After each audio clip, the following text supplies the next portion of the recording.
Retirement didn't ruin my life, it improved it. That's what makes this harder for me to explain. It removes stress, time constraints, and it added comfort.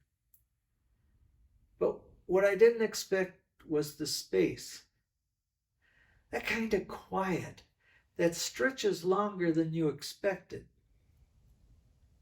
There are days when I wake up, drink my caffeine, check the news, answer a text or two,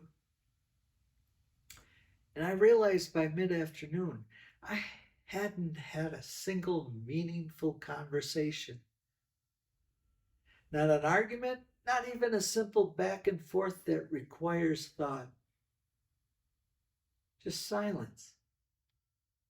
And after a while, that silence stops feeling restful.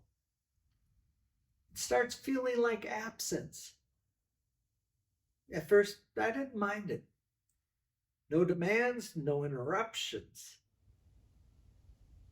But then, when it repeats itself day after day, it stops feeling peaceful and it starts feeling like something else.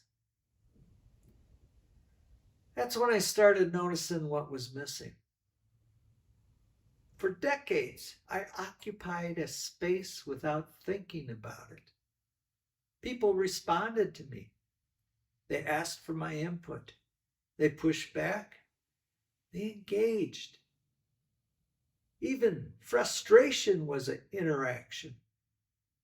At least it meant you were in the game. Now there are long stretches where nothing really asks anything of me. There's no friction, no demand, no pull.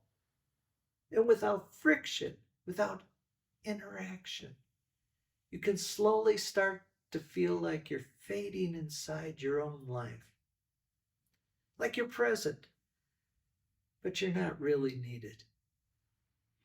That's a hard thing to admit because nothing is technically wrong. We live in a beautiful place. My marriage is solid. My life is stable. And I'm very thankful for that.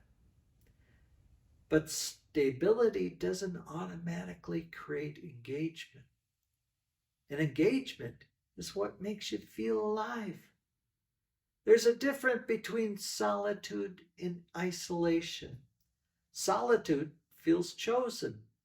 Isolation feels like it happens quietly while you're not even looking. Retirement can blur that line, especially over time. There's a pride in being self contained, but there's also a cost. Retirement removes the noise, but sometimes that noise was proof that you were participating in life. And when that noise disappears, you have to decide whether you step forward again or you shrink into comfort and call that contentment.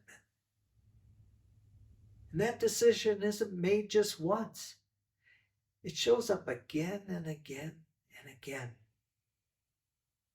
Some days I lean into it, some days I don't.